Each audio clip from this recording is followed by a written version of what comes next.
Hello there, it's Carrie Rhodes here. Welcome back to my YouTube channel and a new paper crafting video. Today's video is not a card. I know, right? Oh my word, I am making a banner, a candy corn banner, and I am using this candy corn mini book die set from scrapdivadesigns.com.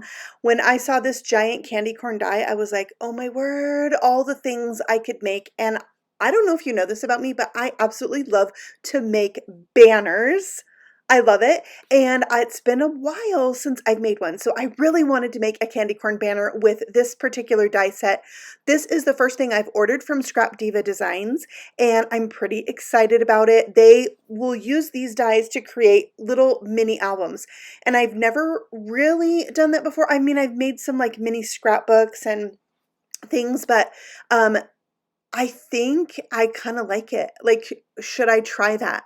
Let me know what you think in the comments below. Should I try a mini album? So I'm showing you all the dies here. There's a solid candy corn. There's one that cuts a frame and all the little fallout pieces. And the frame's just like a hair smaller than the base. And then there's the die that cuts out individual pieces of the candy corn. And they're all stitched around the edge, which I totally love. Plus there's little hearts die cut from it. That is so cute. So I'm going to use these pieces, the base piece and those stitched pieces. Also, there's this die that makes little candy corns, and it has hearts that fit in the fallout pieces, so you don't have to die cut that whole big piece just to get those little hearts. Love that. There's 3 sentiments with layers: treats, scary, and spooky. No, sweet. That's what it is. And there's my candy corn. I die cut it from white and just colored the little pieces. There's 2 spiders, one with a little web, one without. And to make my banner, I die cut 7 solid pieces and 7 of the individual pieces. I'm going to stamp on them. So for some of them, I'm going to do this Polkadot background, which is a background stamp from Trinity Stamps, and I'm going to emboss. So I'm pre-treating all my die cut pieces with some anti-static powder, and then I'm inking up my stamp with a clear embossing ink. Then it's time to stamp. So I'm going to take my pieces and put them face down onto the stamp and transfer the image that way versus trying to use a MISTI or a block to press down onto the paper. I love a background stamp that is cling because it just sticks there. I don't have to hold it. It's so awesome. All right, I'm using white powder versus using clear powder because I want it to show up a little bit on the white part of the candy corn. My candy corns are going to be traditional in color, so yellow at the bottom, orange in the middle, white at the top, but the white part is still going to have a little bit of texture. Okay, so I did, I believe, 3 candy corns with polka dots. Now I'm going to do 2 with this bold stripe background. I couldn't decide which way I wanted the stripes to go, so I figured that the vertical way would be best. It would be easier to line up, so that's what I went with. And then I'm going to stamp 2 whole candy corns like this and emboss them again with the white, and you can see that cling stamp just holds them, and I just press down and it works so good. So I love the cling mount background stamps for this reason right here on this project. All right, so now that that is stamped, I'm going to sprinkle on again the white embossing powder, which I have poured into a large container, and then I just use a spoon to sprinkle it on, and then the excess can just fall back in the container because white is a color that I use all the time. I also have one for gold. Those are the only 2 I have containers of, but I'm feeling like a clear one would be a really nice thing in my life. Yeah, I use clear a lot too. But there's the one with the stripes. Now we're going to do a gingham background. Now this stamp is from Impression Obsession. I've had it for years. I don't know if it's still available. If it is, I will link it for you below. As with all the things I'm using, I will try to link them below. If there's something I forget and you are like, where is that ink or whatever, just leave me a comment and I will help you locate the things that you need or the things that I've used. And also, if you ever have any questions about what I'm making or how I made something, let me know in the comments. Okay, so here I got smart and decided I could dip it. And so I dipped it and it was much easier. I only couldn't dip the largest one, but the dipping is so fast, especially if you have some tweezers, then you're not getting like embossing powder under your fingernail. That's, you know, not good. But I think the gingham one is my favorite. Oh my gosh, it's so cute. Okay, so now I'm going to do some ink blending over the top. So my ink is going to resist any part that is embossed. So for the bottom part of my acorns, I'm using Distress Oxide ink in Mustard Seed. Look how gorgeous that color is. And it's going on so easily with this blending buddy brush from Trinity Stamps. The only thing you want to make sure to do if you do a resist technique like this is buff off any ink that's sitting on top of your embossing. I mean, it does resist, but some of it will sit there and you just want to wipe it off. Otherwise, it's just going to come off on your hands later or somewhere you don't want it, like on another white piece of paper. So now here's the stripes. So remember, all the bottom pieces, whether it's polka dots or stripes or gingham, I am doing yellow or the mustard seed color in Distress Oxide. So buttery and delicious. I love it. Okay, take a look at the gingham. I mean, right when I started buffing the ink onto this paper, I was like, oh yeah, gingham is life. I love it so much.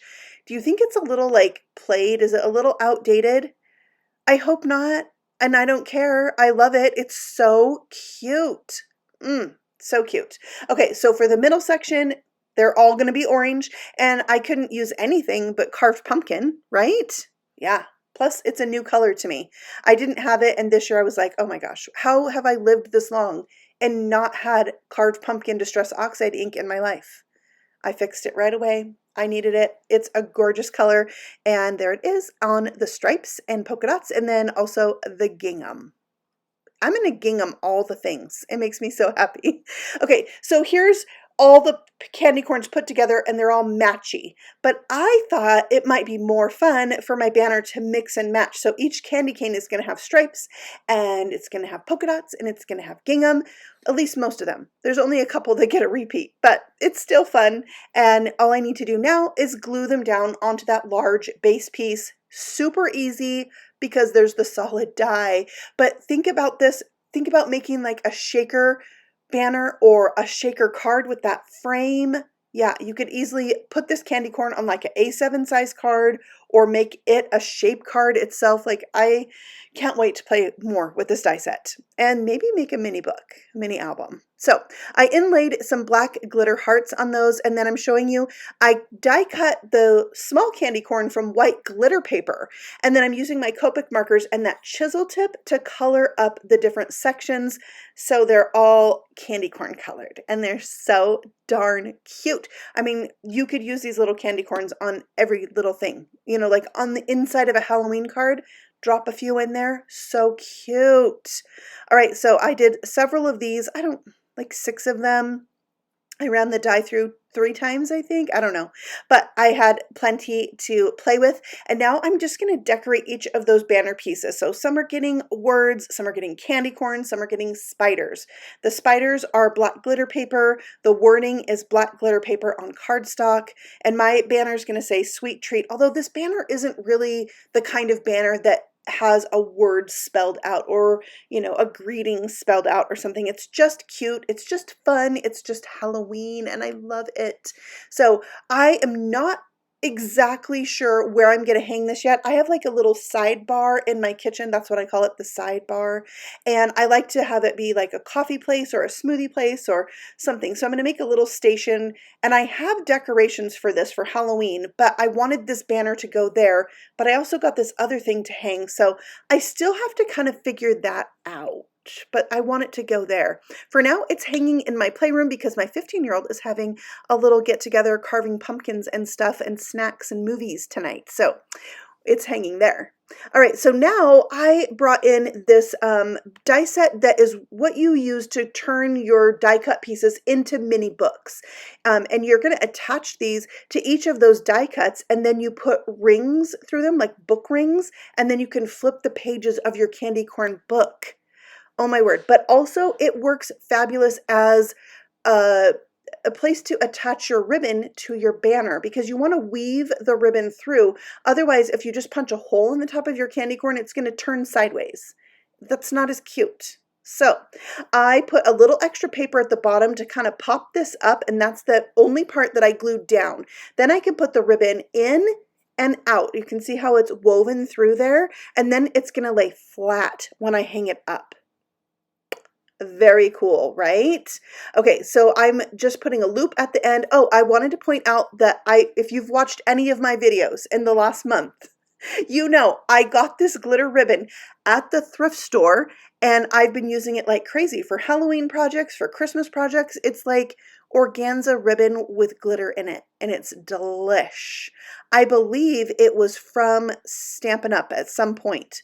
But I'm excited to have it. I've been using it like crazy. So if you're ever in the thrift store, you got to look for all kinds of you know, ribbons and twines and yarns. They always have that string. You got to look for that. I feel like that's a good thrift store find. I have to go there clothes shopping with my teenagers a lot. And so I'm always looking for little things like this. And I was thrilled with that find. I strung up my entire banner. Look how good it runs through the back. Oh my gosh, I love it. And the banner is complete. It was easy. It was fun.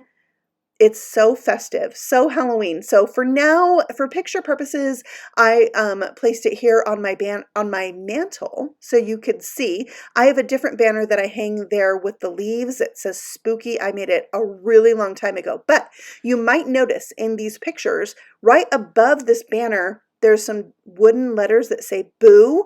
I have a video for that too, so I will link that for you at the end of this video if you want to see how I made that. I got the wooden letters like years ago when I finally covered them, and it's so much fun to do. So thank you for stopping by. Let me know in the comments what you like to make from paper that is not a card. Let's share that and see what other people are making. And I will see you all again very soon on the next video. Happy stamping! Bye!